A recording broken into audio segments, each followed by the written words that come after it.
To continue on in our Father's Word today. This is Mark chapter 9. And he said to them, "Assuredly I say to you, that there are some standing here who will not taste death till they see the kingdom of God present with power." Now after 6 days, Jesus took Peter, James, and John, led them up on a high mountain apart by themselves, and he was transfigured before them. His clothes became shining, exceedingly white like snow, such as no launder on earth can whiten them. And Elijah appeared to them with Moses, and they were talking with Jesus. Then Peter answered and said to Jesus, "Rabbi, is it good for us to be here? And let us make 3 tabernacles, one for you, one for Moses, and one for Elijah," because he did not know what to say, for they were greatly afraid. And a cloud came and overshadowed them. And a voice came out of the cloud saying, "This is my beloved Son, hear him." Suddenly, when they had looked around, they saw no one any more, but only Jesus with themselves. Now as they came down from the mountain, the Mount of Transfiguration, Mount Moriah, he commanded them that they should tell no one the things that they had seen, till the Son of Man had risen from the dead. So they kept this word to themselves, questioning what the rising from the dead meant. And they asked him, saying, "Why do the scribes say that Elijah must come first?" Then he answered and told them, and this is Malachi 4, tells you that Elijah is going to be one of the 2 witnesses. And then he answered and told them, "Indeed, Elijah is coming first and restores all things. And how it is written concerning the Son of Man, that he must suffer many things and be treated with contempt. But I say to you that Elijah has also come, and they did to him whatever they wished, as it is written of him. And when he came to the disciples, he saw a great multitude around them, and scribes disputing with them. Immediately they saw him, all the people were greatly amazed, and running to him, greeted him. And he asked the scribes, 'What are you discussing with them?' Then one of the crowd answered and said, 'Teacher, I brought you my son who has a mute spirit. And whenever it seizes him, it throws him down and foams at the mouth, gnashes his teeth, and becomes rigid. So I spoke to your disciples that they should cast it out, but they could not.' And he answered him and said, 'O faithless generation, how long shall I be with you? How long shall I bear with you? Bring him to me.' And they brought him to him. And when he saw him, immediately the spirit convulsed him, and he fell on the ground and wallowed, foaming at the mouth. So he asked his father, 'How long has this been happening to him?' And he said, 'From childhood. And often he has thrown him both into the fire and into the water to destroy him. But if you can do anything, have compassion on us and help us.' And Jesus said to him, 'If you can believe, all things are possible to him who believes.' Immediately the father of the child cried out and said with tears, 'Lord, I believe. Help my unbelief.' When Jesus saw that the people came running together, he rebuked the unclean spirit, saying, 'Deaf and dumb spirit, I command you, come out of him and enter him no more.' Then the spirit cried out, convulsed him greatly, and came out of him. And he became as one dead, so that many said, 'He is dead.'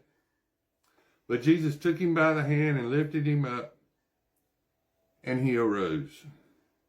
And when he had come into the house, his disciples asked him privately, 'Why could we not cast it out?' So he said to them, this kind can come out by nothing but prayer and fasting. And they departed from there and passed through Galilee. And he did not want anyone to know it.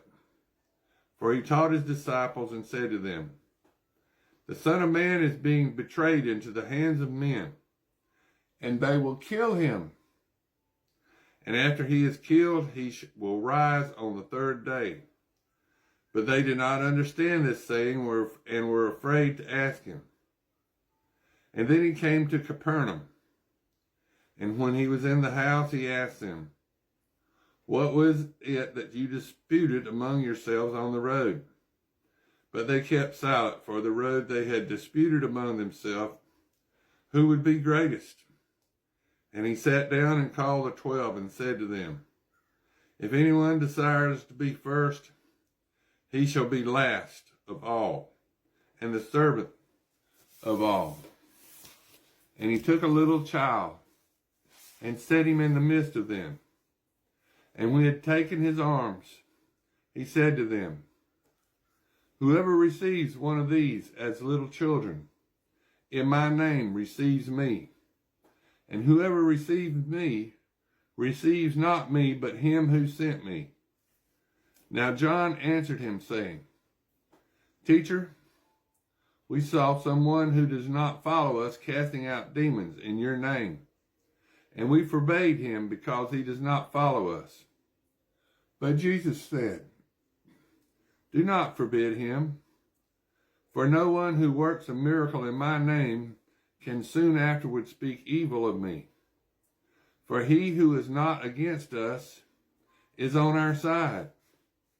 For whoever gives you a cup of water to drink in my name, because you belong to Christ, assuredly I say to you, he will by no means lose his reward.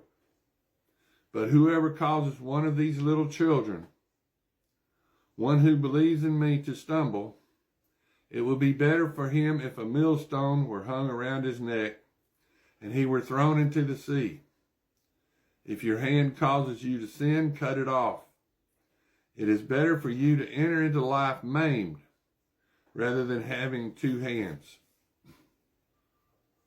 to go to hell and to the fire that shall never be quenched, where their worm does not die, and the fire is not quenched. And if your foot causes you to sin, cut it off.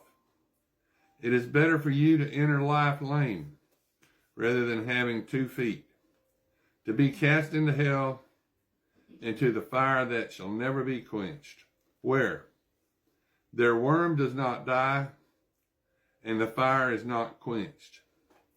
And if your eye causes you to sin, pluck it out.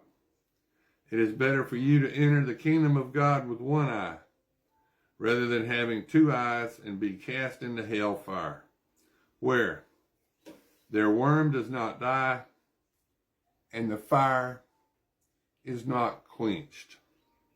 For everyone will be seasoned with fire, and every sacrifice will be seasoned with salt. Salt is good, but if the salt loses its flavor, how will you season it? Have salt in yourselves, and have peace with one another. Now this is Mark chapter 10. Then he arose from there and came to the region of Judah, by the other side of the Jordan. And the multitudes gathered to him again. And as he was accustomed, he taught them again. And the Pharisees came and asked him, is it lawful for a man to divorce his wife? Testing him. And he answered and said to them, what did Moses command you?